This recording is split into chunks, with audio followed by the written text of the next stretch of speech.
नमस्ते दोस्तों, आप सबको मेरा राधे राधे और आप सबका स्वागत है मेरे इस YouTube channel Radhe Radhe eternal में। और आप सब बहुत खुश और बहुत सुखी जीवन व्यतीत कर रहे होंगे, इसका मुझे पूरा विश्वास है। और कृष्ण भगवान की कृपा दृष्टि आप सब पर हमेशा बनी रहे। तो दोस्तों, आ गई हूँ आज एक नई कहानी लेकर।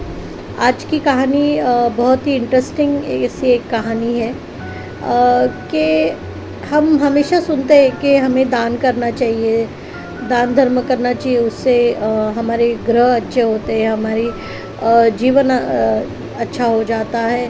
और सबने कुछ ना कुछ अपने हिसाब से दान करते रहना चाहिए, ये हम लोग हमेशा सुनते हैं। इवन जब घर में हम पूजा का कार्य वगैरह कुछ करते हैं तभी भी हम यही सुनते हैं कि दान धर्म करना चाहिए। दान धर्म करने से हमारे ग्रह अच्छे हो जाते हैं, जीवन अच्छा व्यतीत होता है। और हमें ये हमारा फ़र्ज़ है कि हम दान करते रहें। जो भी हम कमाते हैं उसे हमें कभी ना कभी दान करना चाहिए, उससे हमें पुण्य प्राप्त होता है। तो आज की कहानी बहुत ही अच्छी कहानी है जो हमें बताती है कि दान कैसे करना चाहिए और क्या दान करना चाहिए। और आप जो दान कर रहे हैं वो क्या सही हाथों में जा रहा है, और क्या उस दान से आपको पुण्य मिल रहा है या आप पाप कमा रहे हैं, इसके बारे में आज की कहानी है।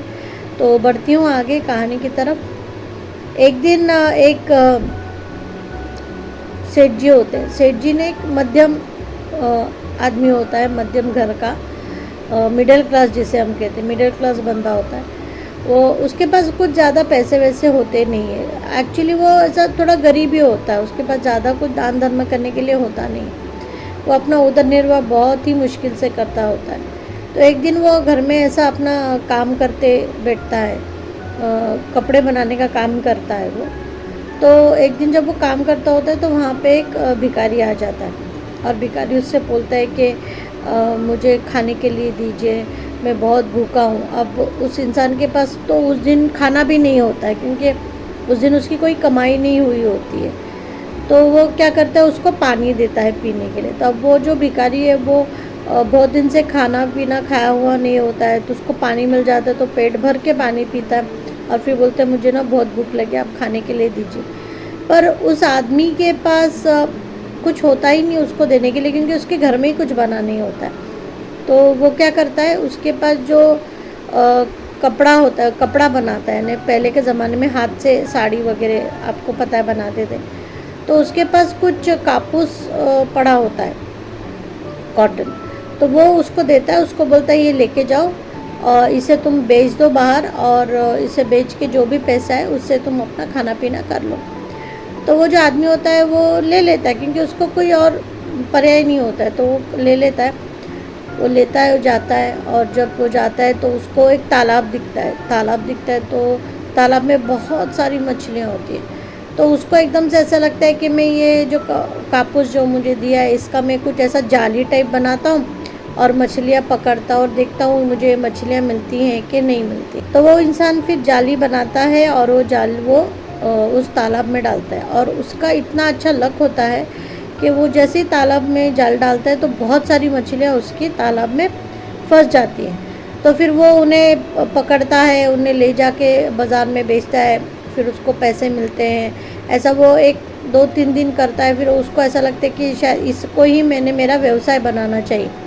तो फिर वो बहुत अच्छे उन पैसों से अच्छे अच्छे जाल खरीदता है, बड़े बड़े जाल।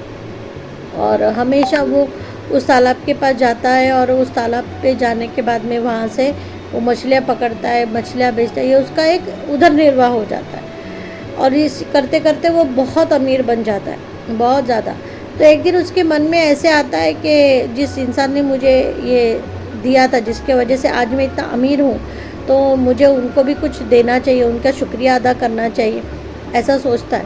और ऐसे सोचने के बाद में फिर वो उस आदमी से मिलने आता है। जब वो मिलने आता है तो बहुत सारा सोना चांदी जो भी उसके पास होता है वो उनको दान करने की, मीन्स थैंक्स कहने के लिए उनको देने के लिए आते हैं, क्योंकि वो भी जानते हैं कि वो ज़्यादा अमीर नहीं है, उनका भी उदर निर्वाह ऐसे छोटे मोटे कामों से ही चलता है।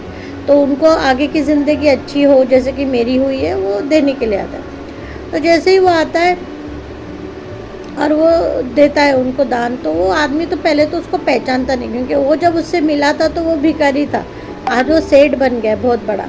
तो वो उसको पहचानता नहीं। तो वो बोलता है कि भाई कौन हो तुम? तो बोलता है आपको याद है आपने मुझे दान में कुछ कापूस दिया था एक बार, जब मैं आपके घर में आया था, कुछ खाने के लिए मांगने के लिए आया था, तब आपने मुझे दिया था। तो बोलते हैं हाँ हाँ, मगर उस बात को तो बहुत साल हो गए।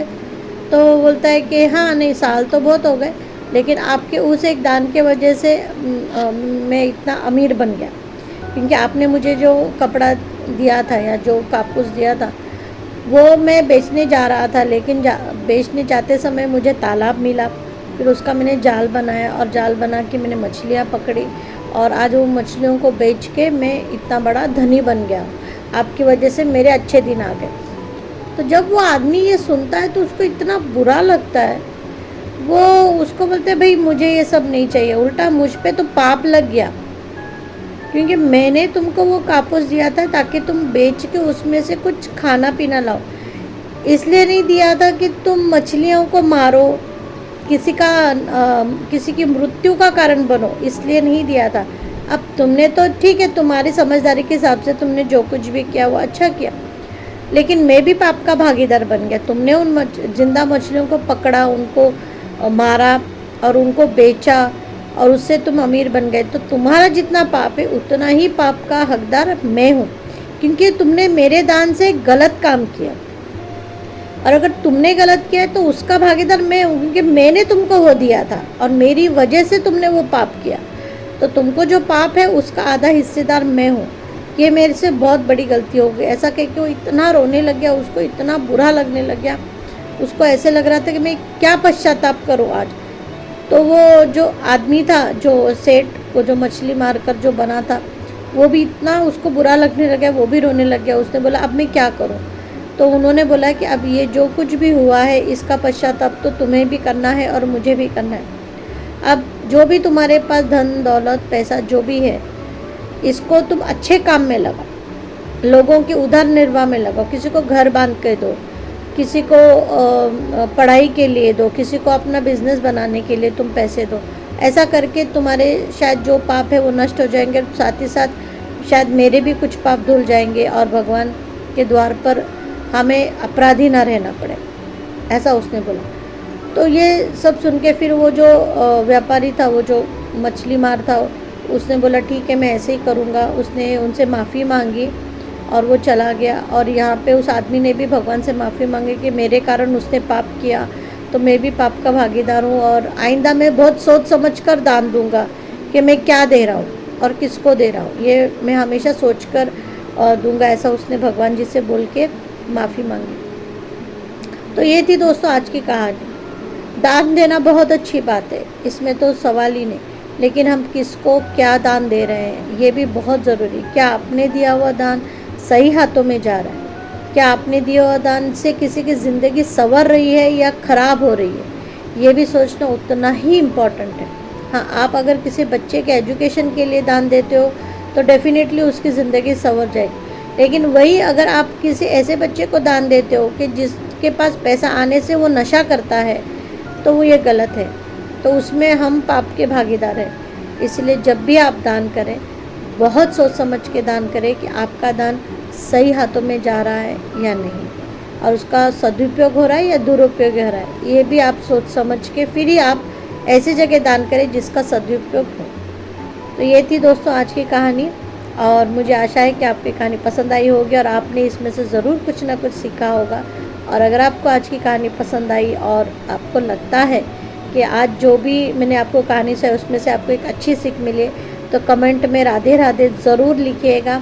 और अगर आपने मेरे चैनल को लाइक सब्सक्राइब नहीं किया है तो प्लीज़ कीजिएगा, और ताकि मैं ऐसी अच्छी अच्छी कहानियाँ आपके लिए ले आऊँ, और शायद इसमें से आपको और मुझे, हम दोनों को कुछ ना कुछ ज़रूर सीखने को मिले और हम लोगों को भी अच्छी बातें सिखाएं।